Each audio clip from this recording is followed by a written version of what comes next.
नमस्कार दोस्तों। वीडियो शुरू होने से पहले आप सबसे एक छोटी सी रिक्वेस्ट है, कृपया हमारे चैनल को सब्सक्राइब जरूर करें, क्योंकि आज हम आपको केदारनाथ धाम की उस रहस्यमय गुफा की अद्भुत कहानी सुनाने वाले हैं, जो सदियों से संतों, योगियों और भक्तों के लिए आध्यात्मिक ऊर्जा का केंद्र बनी हुई है। केदारनाथ के ऊंचे, बर्फ से ढके पहाड़ों के बीच स्थित यह गुफा सिर्फ पत्थरों से बनी एक पुरानी संरचना नहीं, बल्कि असंख्य युगों के रहस्यों को समेटे एक आध्यात्मिक दरबार है। कहा जाता है कि इस गुफा का इतिहास उतना ही पुराना है जितना स्वयं हिमालय का जन्म। कई प्राचीन ग्रंथों में उल्लेख मिलता है कि यहाँ ऐसी आत्मिक ऊर्जा प्रवाहित होती है जो साधारण मनुष्य के अनुभव से परे है। कथाओं के अनुसार इसी गुफा में एक महान तपस्वी गंगानंद ने 12 वर्षों तक कठोर तप किया था।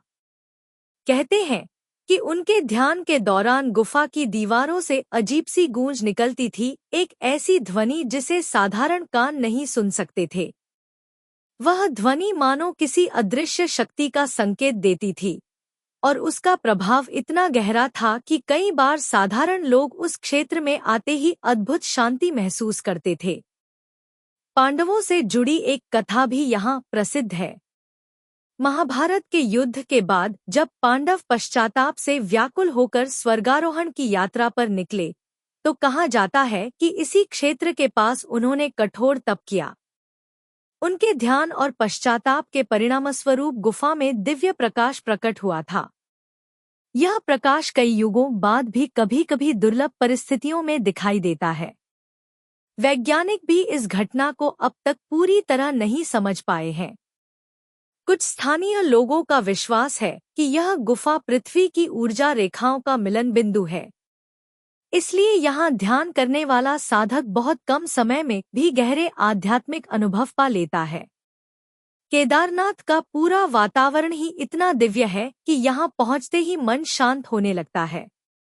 लेकिन गुफा का प्रभाव इससे भी कई गुना ज्यादा बताया गया है। गुफा के बारे में एक और रहस्य यह है कि यह पहले बहुत छोटी थी, जिसमें केवल एक साधक ही बैठ सकता था।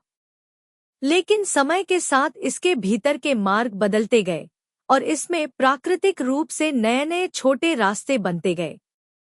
यह अभी भी वैज्ञानिकों के लिए एक पहेली है कि ठोस चट्टानों के भीतर ये परिवर्तन कैसे हुए। कहते हैं कि गुफा के सबसे भीतर एक छोटा सा स्फटिक शिवलिंग भी है, जो कभी-कभी हल्की नीली रोशनी बिखेरता है। यह प्रकाश बहुत ही कम लोगों ने देखा है, और जो देखते हैं वे इसे एक दिव्य अनुभव बताते हैं।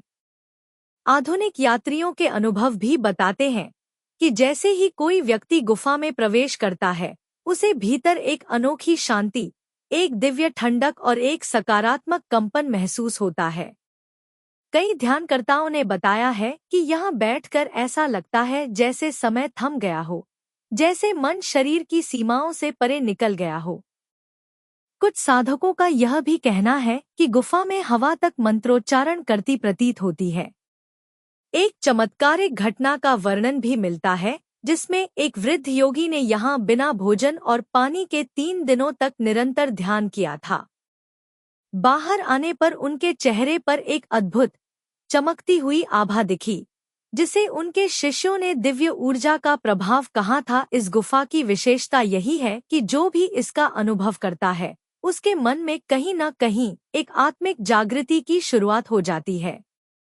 यहाँ का वातावरण भय और शांति का ऐसा संगम रचता है कि साधक खुद को भगवान शिव के अत्यंत निकट महसूस करता है। आज भी हजारों श्रद्धालु यहाँ कुछ क्षण बिताने आते हैं। कहते हैं कि इस गुफा में बैठकर जो शांति मिलती है, वह जीवन भर नहीं भूलती। यहाँ की हर दीवार, हर पत्थर, हर हवा का झोंका जैसे किसी अदृश्य शक्ति की उपस्थिति को महसूस कराता है। यही कारण है कि इस गुफा का नाम सुनते ही मन में एक अजीब सी श्रद्धा जाग उठती है। केदारनाथ धाम की यह रहस्यमय गुफा केवल एक स्थान नहीं, बल्कि वह पवित्र केंद्र है जहां आत्मा और परमात्मा के बीच की दूरी कुछ ही क्षणों में मिट जाती है। इसकी गहराइयां आज भी वह शक्ति समेटे बैठी हैं, जो अज्ञान को ज्ञान में, दुहक को शक्ति में और साधारण मनुष्य को आध्यात्मिक साधक में बदल सकती है। हर हर महादेव। नमो भगवते हर हर महादेव।